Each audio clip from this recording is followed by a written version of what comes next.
Bonjour à toutes, bonjour à tous et bienvenue à notre Histoire en tête, l'émission de la Société historique de Montréal.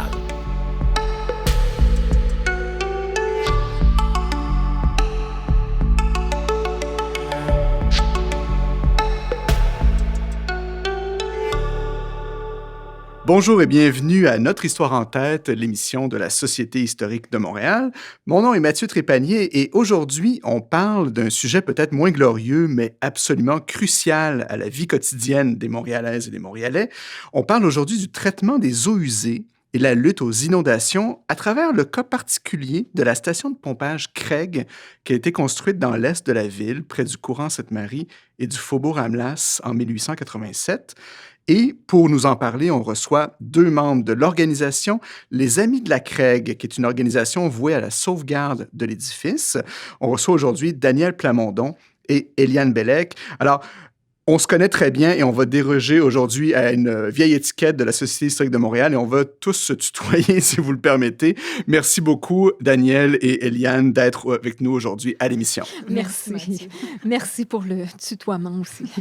Je me permets, même avec plaisir, je me permets, donc, comme à l'habitude, dans cette émission, de vous introduire toutes les deux aux personnes qui nous écoutent. Donc, Daniel Plamondon. Daniel, tu es artiste, tu es musicienne, danseuse et tu as fondé, notamment avec Pierre-Luc Rivet, l'organisme, donc, Les Amis de la Craig, en 2019.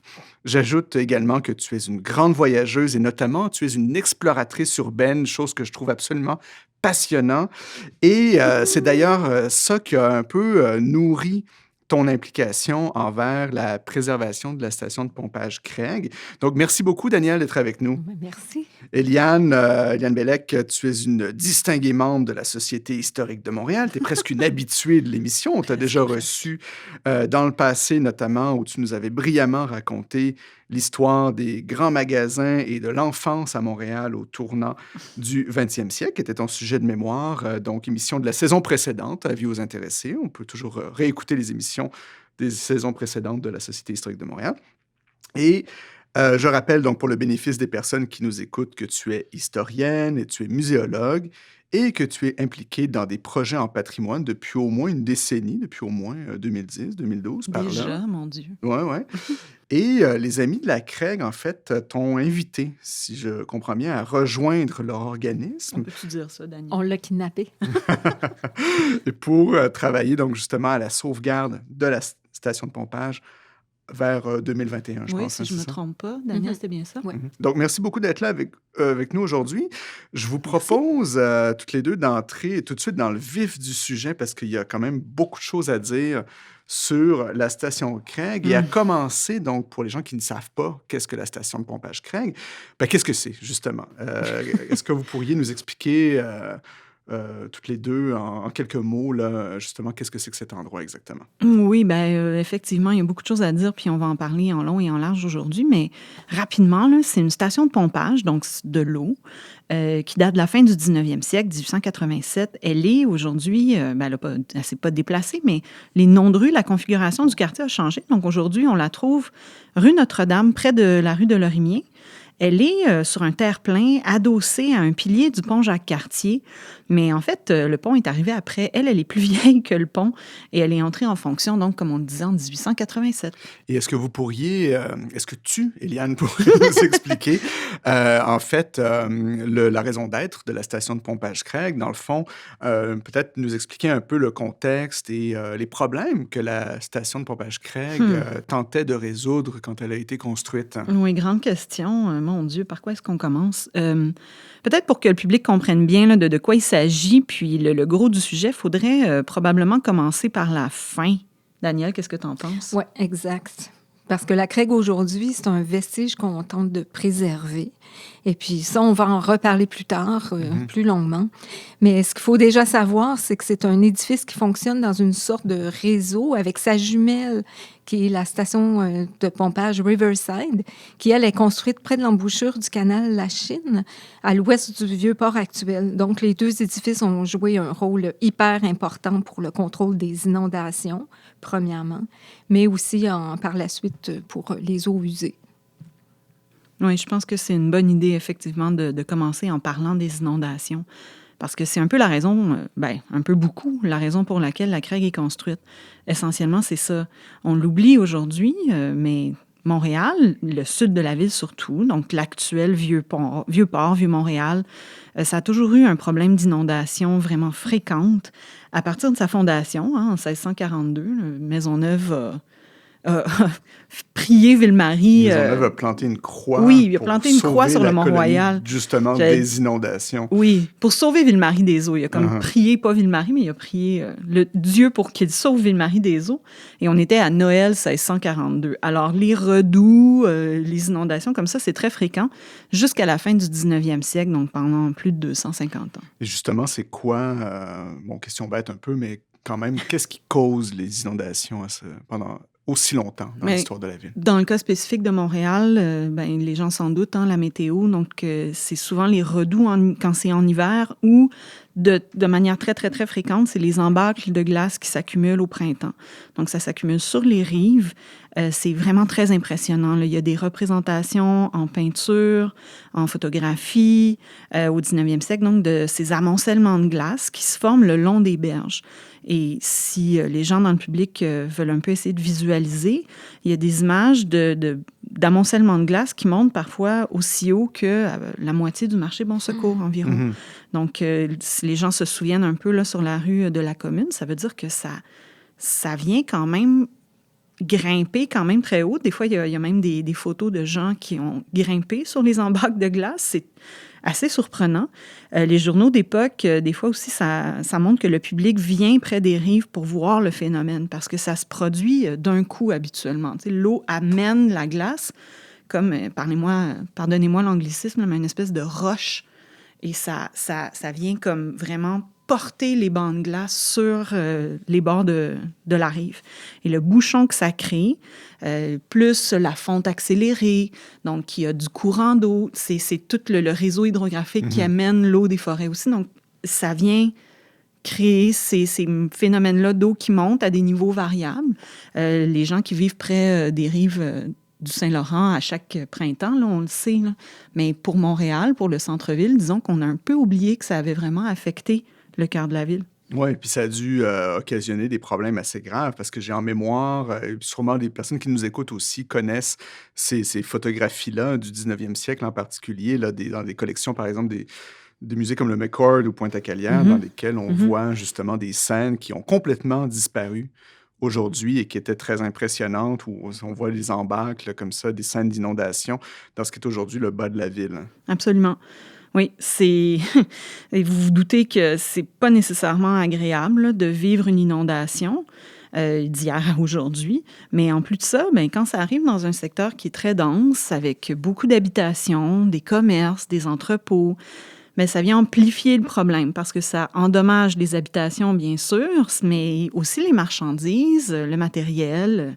Pensez au quai. Aujourd'hui, c'est le Vieux-Port, mais à l'époque, c'est l'endroit où ça se passe, là, à Montréal. Donc, les gens sont ralentis dans leur vie, mais aussi dans leur travail. Et c'est là où vivent à peu près l'essentiel des Montréalaises et des Montréalais là, pendant très longtemps. Oui, c'est un secteur qui est plus dense, mais on sait que Pointe-Saint-Charles aussi est touché, notamment parce que à l'époque, c'est aussi plus marécageux. Donc, Pointe-Saint-Charles, ça ressort souvent aussi dans les secteurs qui souffrent des inondations. Mais peut-être que ce serait le moment de remonter un peu dans le temps pour donner un petit peu de contexte. Donc, je vous propose de revenir quelques décennies très, très tôt dans le 19e siècle. Disons qu'on va dans les années 1830. C'est une époque où Montréal est en pleine croissance. Dans les années 1830, Montréal, c'est la ville la plus peuplée au Canada. Elle a environ 40 000 habitants. Ça nous paraît peu, mais à l'époque, c'est assez significatif. C'est énorme. Oui, c'est assez énorme. Je pense, corrige-moi, Eliane, où Montréal finit par supplanter Québec. Là. Oui. C'est effectivement un moment où elle reçoit un nombre d'immigrants, notamment en provenance des îles britanniques, plus significatif.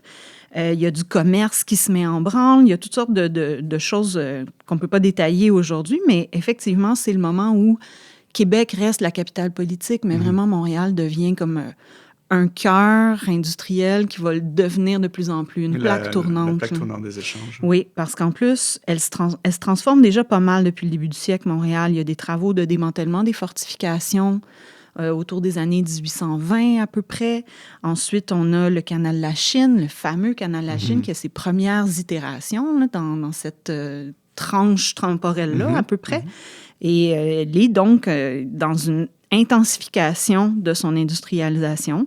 Puis dans les décennies suivantes, mais ça va juste devenir de plus en plus la marque de commerce là, de la ville. Donc, avec tout ça en tête, on se dit, ben c'est normal qu'au moment de se doter d'infrastructures en lien avec les égouts, en lien avec l'eau potable, il y a de plus en plus de gens qui ont des besoins, puis qui présentent des doléances parfois aussi à l'administration montréalaise. Ben Montréal a des problèmes qui font qu'elle est à l'avant-garde des villes canadiennes, évidemment, mais nord-américaines aussi. Elle n'est pas à la remorque d'aucune autre ville parce qu'elle a, disons, des problèmes qui lui sont vraiment spécifiques. Donc, c'est pas comme si elle regardait New York ou Chicago. Au contraire, elle est la même... première ville, donc c'est la première à avoir des problèmes qu'il faut régler, c'est New ça? York, évidemment, est plus gros que Montréal, mais disons que Montréal ne pâtit pas de ça, puis elle n'est pas à la remorque. Et le fait que beaucoup des immigrants britanniques soient aussi des professionnels qui viennent, dans le fond, nourrir leur expertise et leur expérience, ben ça aide Montréal à se doter un peu de cette réflexion-là. Oui, puis c'était la progression qu'a connue Montréal. Je me permets un petit aparté. Vas-y. Mais la progression qu'a connue Montréal au 19e siècle est absolument incroyable parce qu'on peut imaginer un scénario hypothétique où quelqu'un qui naît au début du 19e siècle à Montréal et qui meurt vers la fin, mettons, dans la deuxième moitié, va naître et mourir dans deux mondes qui vont être complètement différents. Donc, Montréal va complètement se transformer, là, c'est-à-dire qu'il va cesser d'être un bourg français pour devenir la métropole du Canada. Donc, c'est vraiment passionnant, cette période-là. Mais pour en revenir donc au sujet d'aujourd'hui... Des digressions. Donc, justement, elle a des problèmes d'égout, elle a des problèmes d'inondation majeurs, elle a des problèmes d'embâcle, etc. Donc, justement, comment est-ce que les gens faisaient à cette époque-là pour gérer l'approvisionnement en eau et en particulier, en bon québécois, le dealer avec les eaux usées? Alors, évidemment, c'est pas glamour comme sujet, je l'ai dit en introduction, mais c'est super important dans l'histoire de notre ville. Ah, puis notre ville, mais toutes les villes, c'est crucial. Daniel, tu pourras nous en parler tout à l'heure, là, de toutes les autres villes où il y a des beaux exemples de ça, mais le cas précis de Montréal, c'est que jusqu'au milieu du siècle, donc milieu du 19e siècle, on se servait des ruisseaux, des rivières de l'île pour évacuer les eaux usées. Donc, on envoyait des déchets dans les eaux des ruisseaux. Donc, les pauvres petits ruisseaux, ça devenait rapidement des vrais égouts à ciel ouvert. Puis, je vous fais pas le dessin, hein, c'est désagréable, mais c'est aussi un risque très, très réel pour la santé publique, pour l'hygiène. Donc, il y a des particuliers qui aménagent des canalisations pour leurs édifices, qui demandent l'autorisation à la ville. Des fois, la municipalité va les récupérer. Mais il n'y a rien à grande échelle. Il y a des initiatives personnelles. Il y a des gens qui écrivent des pétitions. On devient malade. Il y a des épidémies de choléra, notamment en 1832, 1834. Il va y en avoir d'autres, bien sûr. Mais ça fait prendre conscience aux administrateurs de la ville de la nécessité de construire un réseau plus structuré de vrais égouts collecteurs. Donc, pas seulement juste les petites canalisations privées dans les rues, mais des gros égouts qui vont recueillir les plus petites... j'oserais dire déjection. Oui, c'est ça. voilà, quoi. Et c'est ça. On avait dit Montréal, elle trouve ses propres solutions. Elle a des problèmes, donc, que d'autres villes n'ont pas à cause de sa météo, puis de sa géographie. Il y a des marais, là. Aujourd'hui, on le sait moins, mais Pointe-Saint-Charles, c'est une zone un peu... marécageuse, il y a l'ancien lac à la Loutre aussi, etc., etc. L'ancienne rivière Saint-Pierre. Que les collégiens du Collège de Montréal qui se trouvaient le long à l'époque appelaient la rivière Styx. Oui, parce que ça sent tellement mauvais. Parce que c'était épouvantable comme endroit. Absolument. Donc, c'est ça. Il y a tout un réseau hydrographique sur une île qui est immense, dans le fond, là, comme Montréal, qu'aujourd'hui, on voit plus. Mais à l'époque, ben, c'est à ça que les gens l'utilisaient un peu. Et juste pour je fais une petite parenthèse là, pour se rappeler en passant que à l'époque, 1833, Montréal vient juste de se constituer en cité. Donc, la cité de Montréal, c'est l'époque de Jacques Vigée, donc le fondateur de la Société historique de Montréal Oui, aussi. d'ailleurs, oui. Mais donc, le premier maire de Montréal. Et Jacques Vigée occupait jusque-là la fonction d'inspecteur des chemins. Là, vous allez rire, c'est un drôle d'intitulé de poste, mais oui, c'est un vrai poste et c'est un poste très, très, très important. Oui, c'est pas étonnant qu'il soit devenu maire après, parce Non, qu'après le c'est maire, l'inspecteur des chemins, c'est le plus C'est pas mal important. ça, Ouais, oui. c'est ça. On n'est pas dans la même structure municipale qu'aujourd'hui. Et je le mentionne parce que beaucoup des noms que je vais citer dans les prochaines minutes ont agi eux-mêmes à titre d'inspecteur des chemins progressivement. Donc, on garde ça en tête et on n'oublie pas non plus la période de 1836, 37, 1840. Hein? Ouais. Qu'est-ce qui se passe pendant ce temps-là? Un léger petit truc historique, Ben oui, les rébellions, une escarmouche. les patriotes. Oui. C'est ça. Donc, ça, pour ceux qui s'en souviennent peut-être pas, la Constitution est suspendue. Donc, on se doute bien que ça doit ralentir les choses même jusqu'au niveau municipal. Alors, fermons la parenthèse, Ouais. Et mais donc, ça donne le contexte. Le contexte. Puis, donc, le premier égout, si je comprends bien, apparaît dans cette décennie 1830. Oui, et c'est important de comprendre que c'est un égout collecteur. Parce qu'on disait, tu sais, il y a des petits particuliers qui se font des petites canalisations privées. Mais donc, un égout collecteur, c'est une plus grosse structure et ça recueille toutes les petites canalisations et éventuellement celles qui vont devenir municipales. Donc, ça devient un plus gros courant aussi.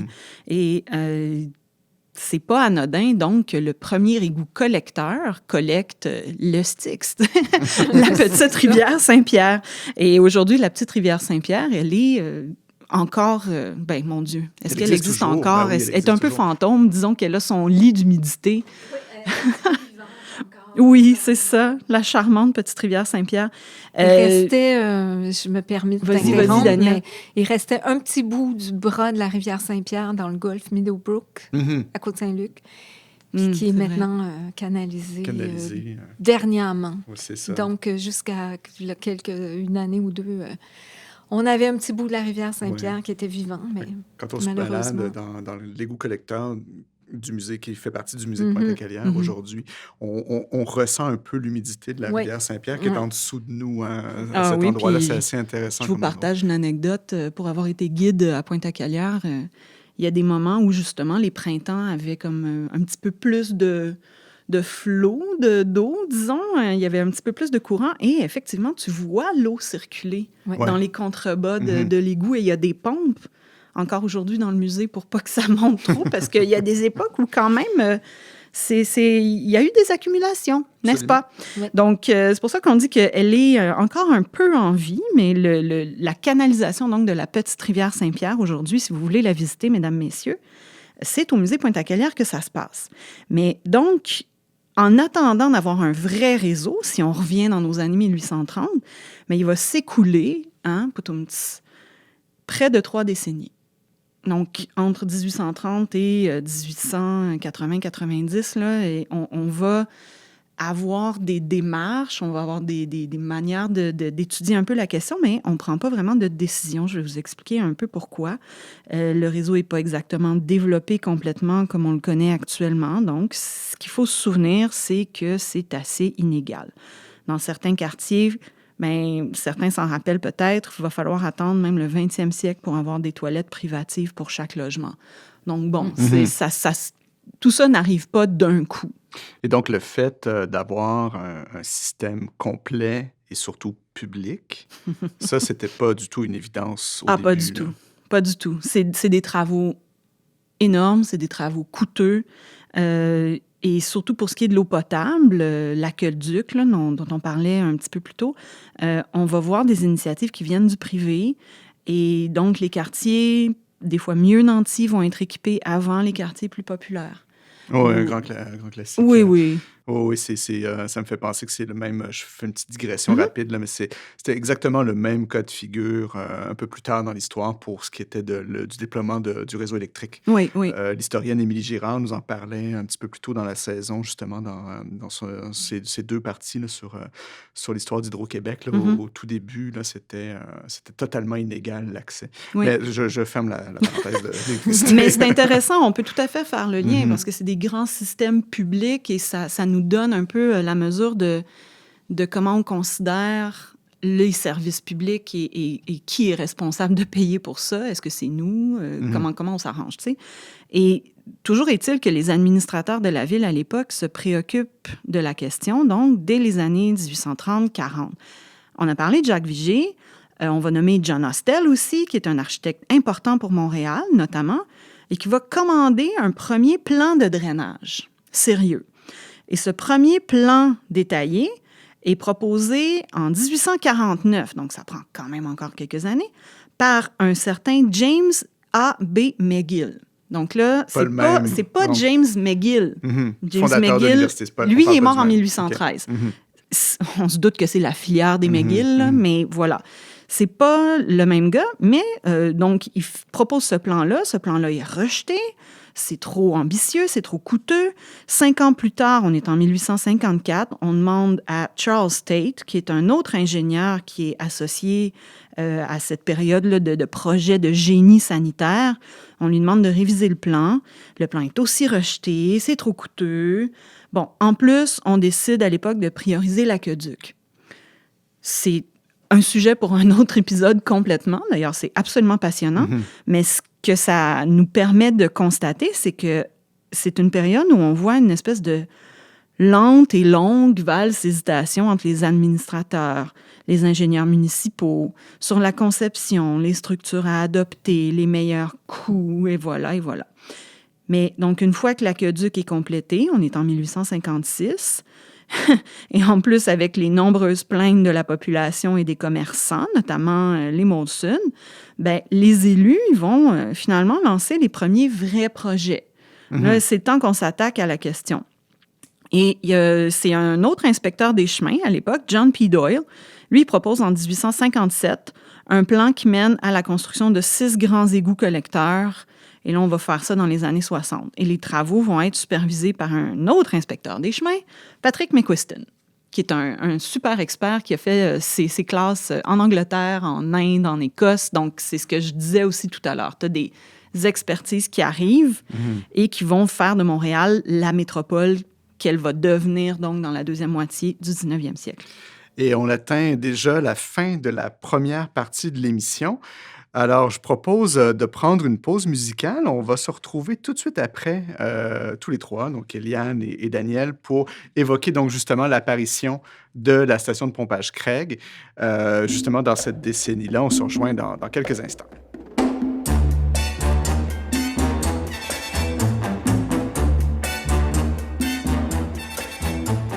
Flic et flac et florboté jusqu'aux genoux, nous nous promenons dans les égouts. Nous sommes au frais pendant les mois d'été, et l'hiver nous sommes abrités. Qu'il pleuve, qu'il vente ou qu'il neige là-haut, nous nous baladons au bord de l'eau. C'est plus pittoresque et beaucoup moins banal que Venise avec son grand canal. Écoutez,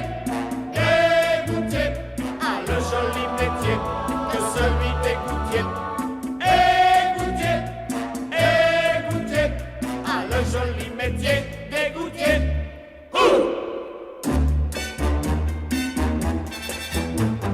Tout le monde sait qu'un riche financier est plus malheureux qu'un savetier. Ah oui? Mais le savetier n'est pas plus avancé, car les cordonniers sont mal chaussés. On voit peu de Corse chez les corsetiers. Pas de pape chez les papetiers. Oui. Mais il y a toujours et dans tous les quartiers des égouts pour tous les égoutiers. Égoutier,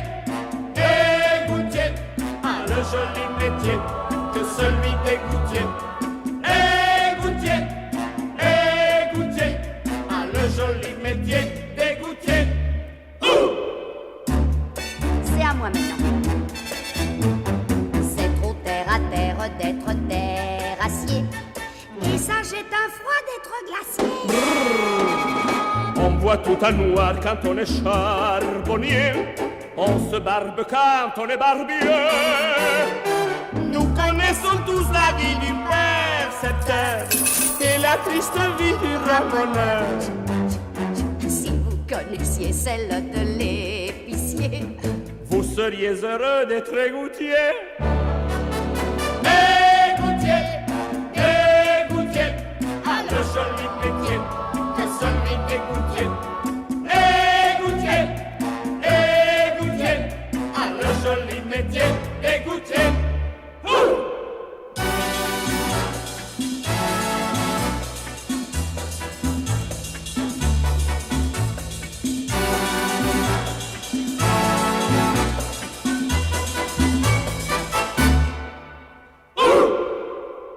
On est de retour pour cette deuxième partie de l'émission enregistrée depuis les locaux de la Société historique de Montréal sur la plage Jacques-Cartier. On est avec Éliane Bellec et Daniel Plamondon de l'organisme Les Amis de la Craig pour continuer notre exploration de l'histoire de la station de pompage Craig. Alors, certains l'auront peut-être reconnu, peut-être pas, mais on vient d'écouter une chanson, oui, de Luis Mariano et Annie Cordy qui s'intitulait « Le Cha-Cha des égoutiers », donc un succès de 1961. Une rare chanson, je dois dire, probablement sur le sujet des égouts. Alors, avant on en a trouvé quelques-unes. Oui. Et avant donc partir à la pause en première partie de l'émission, donc on arrive aux années 1880. Comment est-ce qu'on en vient donc à bâtir la station de pompage Craig? Bien, donc, comme vous voyez, quand on parlait de tout le contexte puis des problèmes de Montréal, à l'époque, ben, l'administration publique, elle essaie de faire ce qu'elle peut avec les moyens qu'elle a puis les pressions qu'elle subit. Mais bon, on le sait, parfois, c'est les aléas de la vie qui viennent nous forcer la main. Et là, je pense précisément à l'année 1886. Oui, qu'est-ce qui se passe en 1886? Une inondation record. Mm-hmm. Et vraiment record. Ça agit un peu comme le catalyseur là, qui va forcer la construction des stations de pompage. Il y a tellement d'eau. On a des photos de gens en canot dans le Square Victoria. Mm-hmm. On en partagera sur les réseaux sociaux de la Société. Oui, on a plusieurs photos de ça parce que ça a marqué les imaginaires. Ceux qui connaissent Montréal savent que ce secteur-là est déjà loin du port, loin de la rive.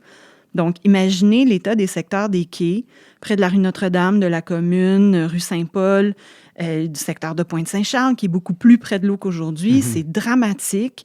Les marchandises entreposées sont une perte. Beaucoup des lieux résidentiels sont très abîmés. Les lieux de travail sont inaccessibles. Donc, on va faire une mauvaise blague, là. C'est l'embarque qui fait déborder un peu la situation.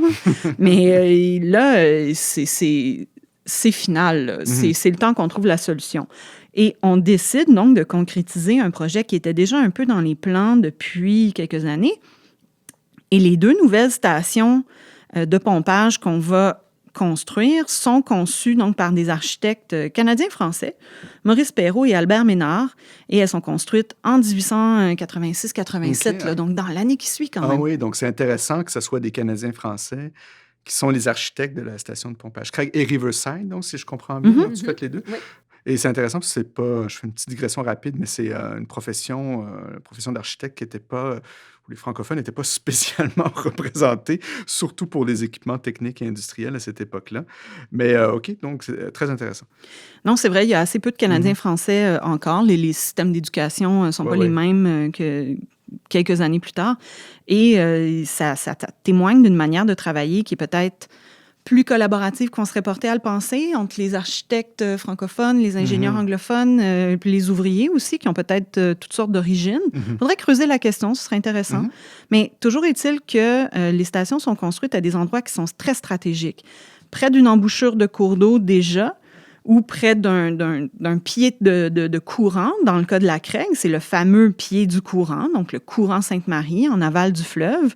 Et elles sont reliées à un égout qui, entre autres, canalise le ruisseau Saint-Martin. Donc, l'égout auquel les stations sont connectées était déjà là. Et dans le cas de la Craig, le ruisseau Saint-Martin coulait d'est en ouest dans le secteur de la ville, donc au sud.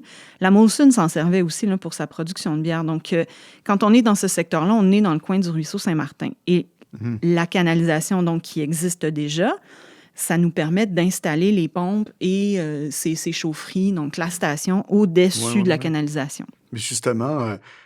comment ça marche à l'intérieur, une station de pompage? Daniel, il faut penser à Pierre-Luc. Oui, oui, Pierre-Luc, guide-nous.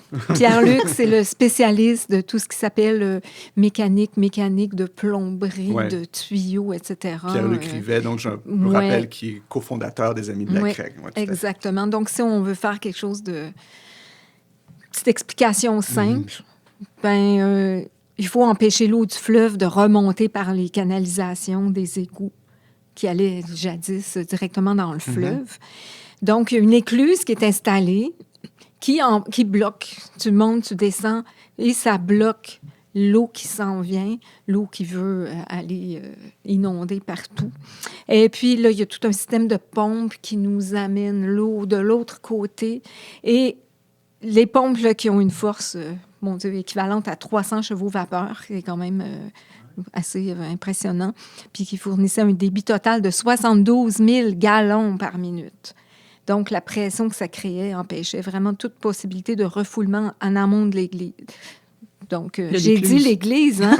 Fait que c'est vraiment... C'est parce que il y a une section qu'on appelle la cathédrale. Donc, j'aime ça dire l'église. Je vais garder l'église. Mais l'écluse... Des belles voûtes andriques, effectivement. C'est ça. Donc, c'est tout simple, mais c'est génial. C'est brillant. Et tout ça, donc, justement, à la force des machines à vapeur qui étaient alimentées par, une chaudière à charbon à l'origine? C'est ça. C'est les chaudières à charbon. Okay. Les chaudières étaient au rez-de-chaussée. Et puis, ils sont disparus tranquillement quand c'est plus devenu nécessaire. Et puis, ça alimentait toutes les pompes directement au sous-sol. Donc, l'écluse était reliée aux pompes. Et puis, c'était directement en dessous des chaudières. On a des photos avec des grandes chaudières. Okay. On ne sait pas si c'est les chaudières qui étaient d'époque, mais qui étaient à l'extérieur. On les mettra sur nos réseaux sociaux. C'est ça, à l'extérieur, comme s'ils étaient aux poubelles. Fait que je ne sais pas trop. L'époque du changement de système. Un bâtiment-machine. Un bâtiment-machine par excellence. C'est vraiment fascinant. Et donc, la station jumelle de la Craig, on l'a mentionné, la Riverside, elle est construite. Donc, elle est vraiment sa jumelle, elle est construite, elle est exactement pareille? Elle n'est pas exactement pareille. Okay. C'est comme des jumelles non identiques, mais ils fonctionnent de la même façon. Et puis, curieusement, on dirait qu'ils sont placés dans des endroits similaires, donc à chaque bout. Donc, celle-ci, la Riverside, est au bout du déversoir du canal La Chine, au bassin Peel, et ça se jette dans le bassin de la Pointe du Moulin, derrière les Farines Farrose, Silo 5. Elle aussi est coincée en ce moment. Là. Elle est coincée sur l'autoroute Bonaventure avec des voies d'accès pour l'autoroute. Donc, c'est comme une bretelle d'autoroute, etc. Les deux ont les mêmes pompes, les Lorry and Brothers. Et puis, dans la section souterraine de la Riverside, il y a 2 écluses. Et puis ça, c'est relié au collecteur Pointe-Saint-Charles. Donc, ça avait les mêmes fonctions. Est-ce qu'elles fonctionnaient en même temps? Oui, dans le sens à la même période de l'année, parce qu'il y a des embâcles et des inondations toujours à la même période. Donc, ils fonctionnaient probablement en même temps, mais indépendamment chacune de l'autre, dépendant des cas, je suppose. Donc, on a déjà, en 87, un vrai moyen pour lutter contre les inondations. Et est-ce qu'on pourrait dire que, justement, c'est à partir de cette époque-là que les grandes inondations qui, depuis le début de la colonie, avait marqué régulièrement, avec beaucoup de tracas, si j'ose dire, la vie des Montréalais. C'est là que ça prend fin, en fait. Ça prend fin, mais il y a aussi d'autres petites pièces au puzzle. Donc, la jetée Mackay, qui est aujourd'hui la Cité du Havre, qui a servi un petit peu à dévier les glaces. Donc, ça a aidé beaucoup. Et puis, beaucoup plus tard, c'est toute La station station Diouville, qui arrive Diouville, aussi, oui. qui aide beaucoup. Et puis, le fait de creuser la voie maritime a fait tout chambouler tout le système. Donc, elle devenait désuète. Oui, puis... 100 ans plus tard. Oui, la station de Ou plus ou pompage Diouville fait partie aujourd'hui du musée Pointe-à-Calière. Oui. Donc, il y a moyen, je dis ça entre guillemets, il y a moyen de peut-être... D'au moins voir la voir, parce qu'il y a des l'installation. grandes Oui, vitres, oui, hein, oui. on peut le voir de Ouais. l'extérieur. Oui, il y a une belle machinerie Il y a- à l'intérieur. Voilà, il y a C'est des groupes magnifique. scolaires, je pense, qui ont accès Oui, il y a une activité pour les à groupes l'intérieur scolaires. où on S'il y a peut des voir profs les qui nous machines, écoutent. hein. Oui, s'il y a des profs qui nous écoutent, envoyez vos élèves là. C'est ça. C'est vraiment une bonne idée. Mais non, c'est ça. On a quand même donné beaucoup d'informations techniques, puis sur les ingénieurs, etc. Je reviens sur la chanson, je l'ai encore un peu en tête. Oui. Mais c'est assez intéressant parce que ça parle des égoutiers. Ouais. Et ça ne s'entretient pas tout seul, Non, ces c'est ça, il y a la lieux-là. là. dimension humaine aussi. Là, on parle Oui, de oui. sciences et techniques, mais il y a des gens là, qui travaillent là-dedans. Absolument. Puis, Daniel, tu avais une anecdote à propos de cette chanson-là? La petite anecdote, c'est un clin d'œil, évidemment. C'est rigolo parce que c'est un clin d'œil aussi à mon enfance, cette chanson-là. Parce que je suis issue d'une famille de parents chanteurs d'opérette et d'opéra.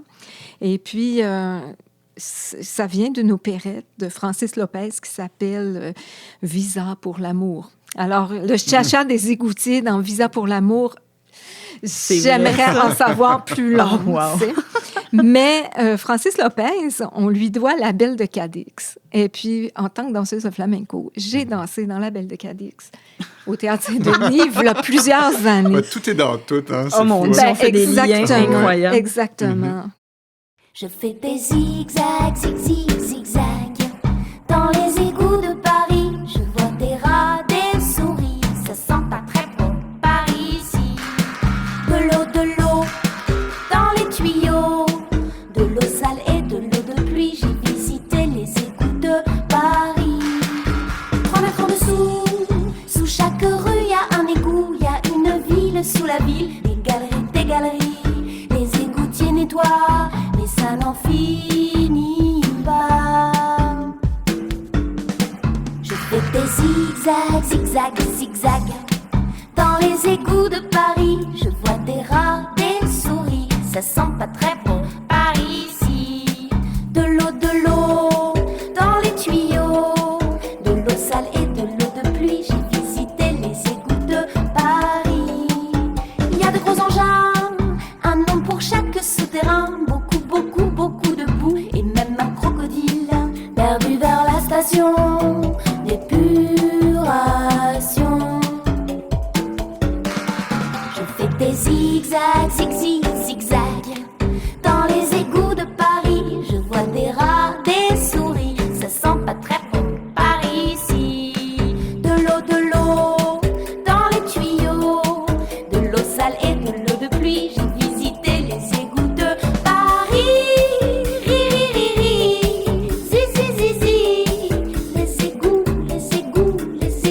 Les égouts de Paris. On fait de l'exploration, là. Puis, Ouais. en fait, Ouais. c'est vraiment par l'exploration. Hein. Mhm. Là, Mathieu, je joue carrément ton rôle d'intervieweur. Ben, je t'en prie, Hélène. Ouais. vas-y. Parce que c'est grâce à l'exploration qu'on en est venu à redécouvrir la Craig. Exactement. Oui, c'est ça. C'est l'exploration urbaine comme pratique. Daniel, ça a été à l'origine de ton intérêt pour ça. Certains appellent ça de l'urbex. Je sais que tu n'aimes pas trop ce terme-là. horreur Tu as de horreur ce de ce terme. terme-là. Mais donc, exploration urbaine, qui est une pratique qui se situe dans une zone parfois un peu grise. On Un pourrait peu dire beaucoup ça. grise, oui, on Grise. peut dire. On peut Mhm. dire. Finalement, l'exploration urbaine, c'est une manière de se promener, de découvrir, de plonger dans l'histoire oubliée, de pénétrer où il y a le moins de petit espace ouvert, aller fouiner. Qu'est-ce qu'il y a là-dedans? Qu'est-ce qu'il y a en arrière? L'intention, c'est pas tellement de commettre quelques petites désobéissances civiles, comme on dit, mais comme on dit, l'occasion fait le larron, et en bon français, you see, you go. Des fois, la porte est grande ouverte, puis c'est une chance qu'il faut saisir, et puis s'ensuit une découverte. Ouais. C'est comme ça que tu as découvert la Craig? Oui, Ouais. oui, oui. En me promenant OK. On se promène le long des voies ferrées, le long des vieilles routes délabrées, parce qu'avant, c'était plein d'usines, désaffectées, que ça soit le long du canal. Et puis, arrive dans des quartiers un peu rébarbatifs, comme en dessous du pont Jacques-Cartier, Ouais, c'est ça, il faut le dire. C'est Harry de Notre-Dame. Et puis, tout à coup, la Craig qui est là depuis toujours. Et puis, on se dit, puis peut-être, qu'est-ce qu'il y a? Il y a une petite fenêtre ouverte, blablabla, etc. Donc, l'occasion se présente et on y rentre. Elle était désaffectée depuis plusieurs années. Oui, parce qu'elle a été utilisée quand même. Elle a arrêté de fonctionner dans les années 50, là, en même temps que la voie maritime. Et puis, elle a été utilisée. Je ne sais pas trop pourquoi, peut-être du storage, des trucs, la maintenance, etc. Et puis, officiellement, en 87, elle a cessé vraiment sa vie. L'année de ses 100 ans. Okay. C'est fou, hein? Et puis, elle a été utilisée quelquefois pour des petits projets éphémères. Là. Et puis, officiellement, elle est assez à l'abandon depuis 89 à peu près. Donc, elle est encore debout. On se demande pourquoi. Oui, c'est ça. Ouais. Moi, je pense que c'est parce qu'elle protège l'accès aux canalisations. Exact. Parce qu'on ne voit pas d'autres raisons. Ça deviendrait compliqué. Ils auraient eu des mauvaises surprises à démolir ça, je pense. Donc, c'est ça, quand on a commencé à la redécouvrir, parce qu'on ne découvre rien. On s'entend qu'on ne découvre rien. Mais on était déjà, franchement... ébloui par l'intérieur. Déjà, le rez-de-chaussée était vide, mais immense, malgré la petitesse de l'extérieur, avec les charpentes. C'était vraiment magnifique. Et puis, le grand escalier qui menait au sous-sol, qui laisse apparaître un dortoir de grosses bêtes qui dorment. C'est comme des éléphants ou des escargots géants orange et vert. Et puis, toutes les pompes sont encore là. Donc, c'était déjà une espèce de choc merveilleux. Dans quel état c'était? Les premières fois qu'on est allé, il y avait encore de l'électricité. Okay. Il y avait de la maintenance de temps en temps, parce qu'il y a eu beaucoup de squatteurs, donc il fallait qu'ils nettoient régulièrement. Et puis, la peinture, comme il y avait du chauffage, c'était pas tout écaillé, la peinture, etc. On regarde nos photos, puis on voit qu'il y a eu une grosse détérioration, surtout les dernières années, où est-ce que quand le toit commence à couler, là, ça va jusqu'au sous-sol. Et puis, la dégradation, c'est question de jours. Ça. Et puis, finalement, on est arrivé à la fameuse entrée vers le monde mystérieux et magique d'un égout de briques victorien. On était vraiment... moi qui venais souvent de visiter l'Angleterre avec les fameux égouts majestueux, là, on retrouvait quelque chose de semblable. Puis on se disait, waouh, on a ça à Montréal. Waouh! Et puis, franchement, ça a été vraiment un élément déclencheur là, de dire, en si peu de périmètre, on peut voir tellement de belles choses, de la brique incroyable, des ouvrages, des écluses, des mécanismes, des passerelles. On se dit, il faut faire quelque chose avec ça. Puis en plus, on a une vue imprenable d'un collecteur aussi de briques, le collecteur Colburn, qui est actif, puis qui arrive en cascade du haut du plateau. Donc, c'est vraiment fantastique. Donc, puis on patauge dans le ruisseau Saint-Martin, qui est une autre rivière perdue, avec toutes sortes d'anecdotes. Mais là, c'est trop long à tout raconter. Là-dessus. Oui, c'est ça. Sur les rivières c'est ça. Donc, on découvre... dans cet élément-là, un bâtiment à 3 étages. Donc, un bâtiment machine complet, ou presque, si on fait exception des bouilloires qui ne sont plus là.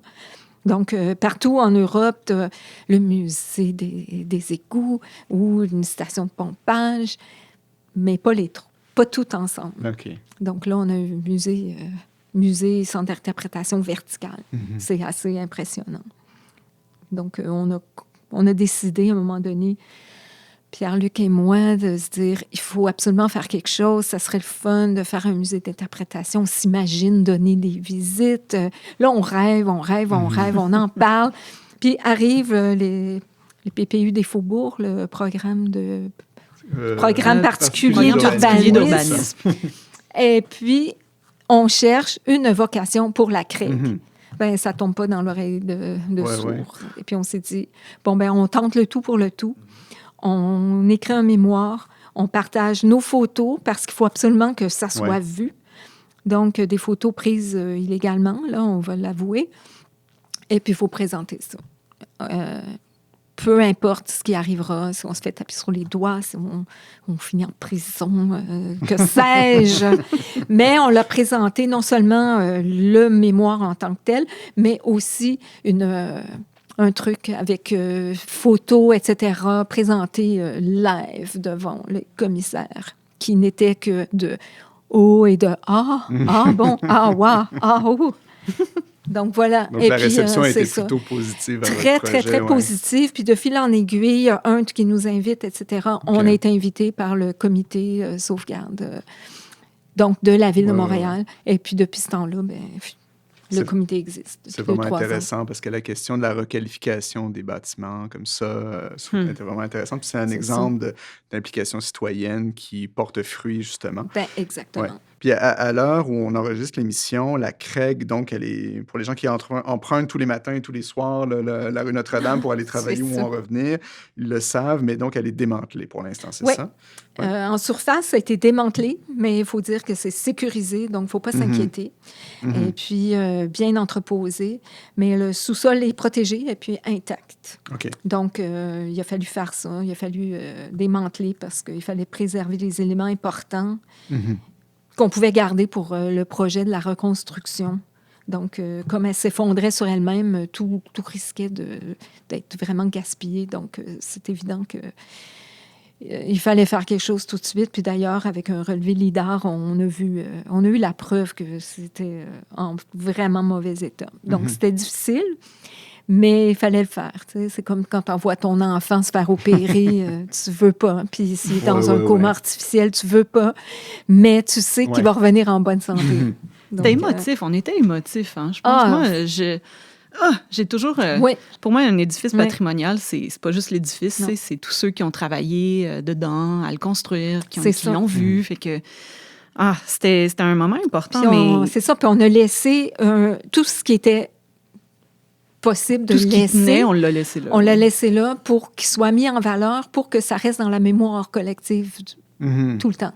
Ça existe. Mais on est dans un moment important pour ça, je pense. Il y a de plus en plus de gens qui sont sensibles à ça. Moi, ça fait quelques années là, d'implication dans les milieux de sauvegarde. Mon travail de pigiste, j'ai fait des recherches pour des études patrimoniales.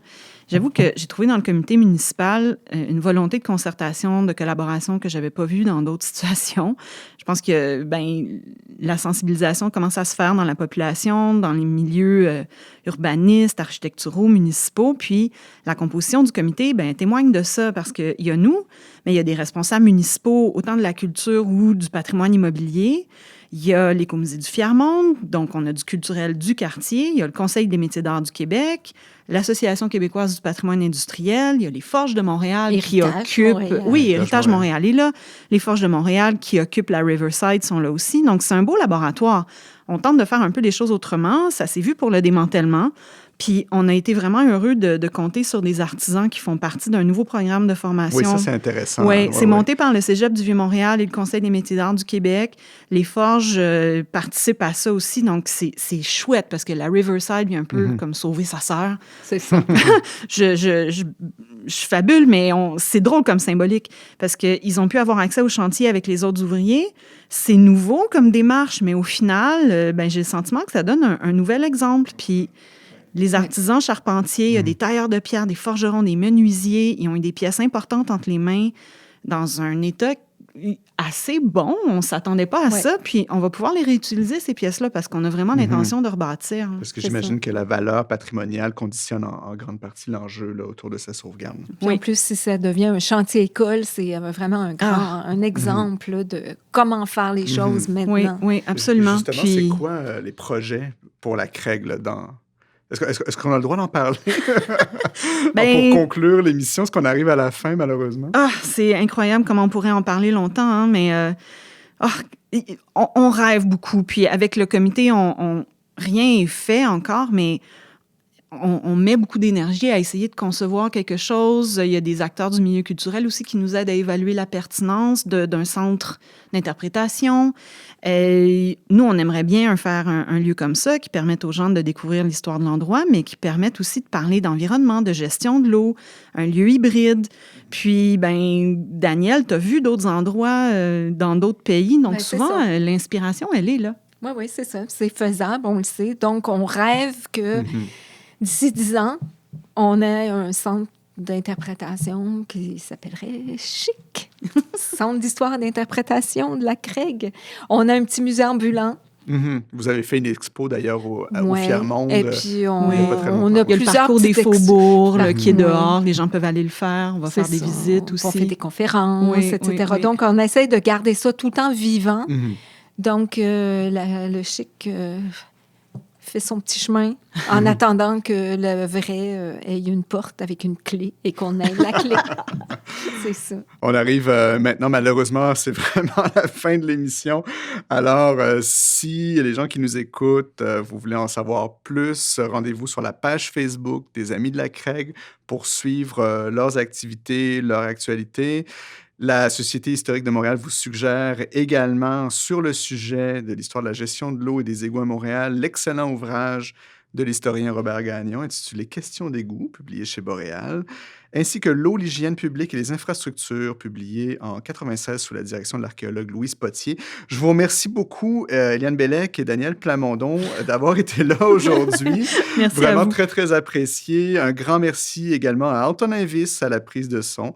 On se retrouve la semaine prochaine pour un autre épisode de Notre Histoire en tête. Merci à toutes les deux. Merci. Merci à vous. On se laisse-tu avec Art? Oui. Art Carney. Le métier des égoutiers. C'est ça, de Sewer Song. I work in the sewer, it's a very hard job. You know they won't hire just any old slob. You don't have to wear a tie or a coat. You just have to know how to float. We sing the song of the sewer. Of the sewer, we sing this song. Together we stand with shovel in hand to keep things rolling along.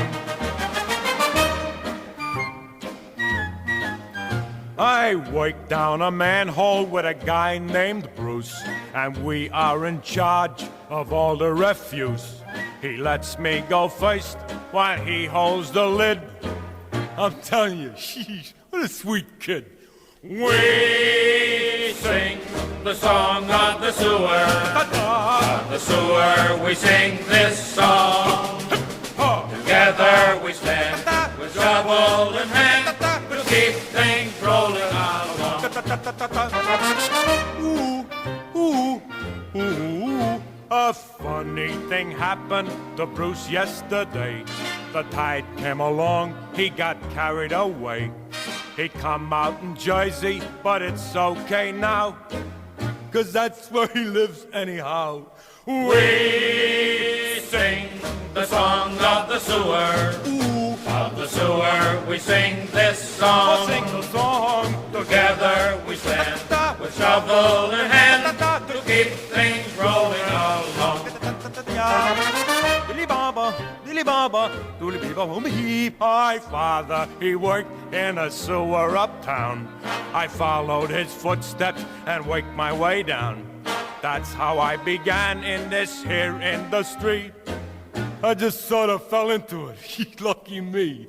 We sing the song of the sewer. Sing that song. Of the sewer, we sing this song. Oh, this is the song. Together we stand with shovel in hand to keep things rolling along.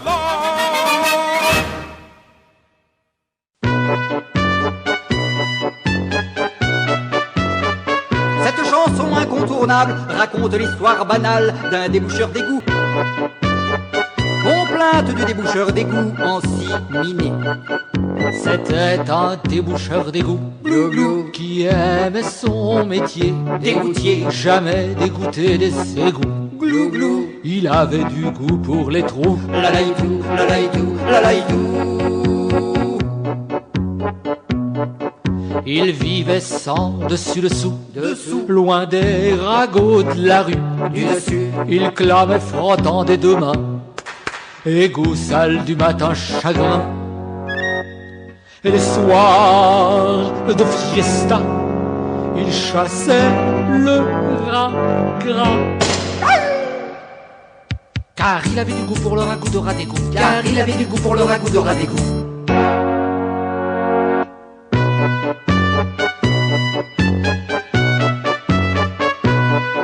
Le samedi soir après l'égout, mis sur son 31, mine de rien, au bal c'était le succès fou.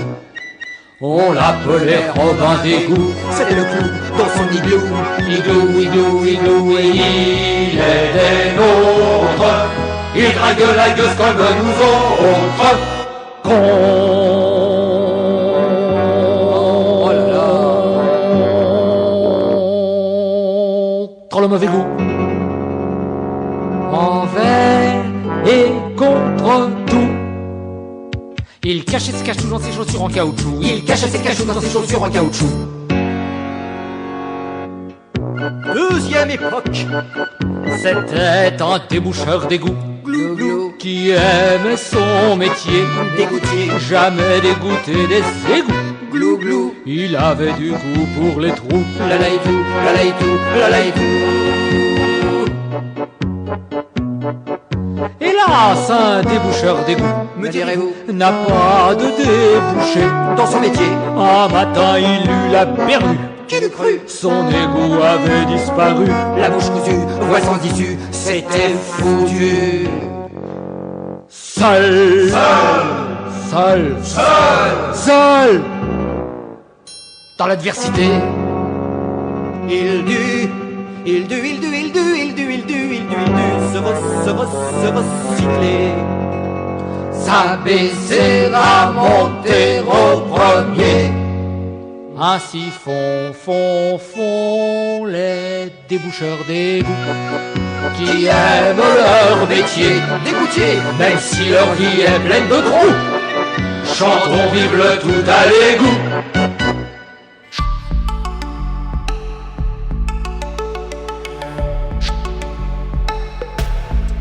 Nous en sommes maintenant à la fin de cette émission. Vous pourrez la retrouver sur le site de la Société historique de Montréal, à l'onglet Émissions de radio ou sur notre chaîne YouTube. Nous vous invitons, si ce n'est déjà fait, à devenir membre de la Société historique de Montréal, ce qui nous permet de produire ces émissions. Alors, merci de nous avoir écoutés et à la semaine prochaine.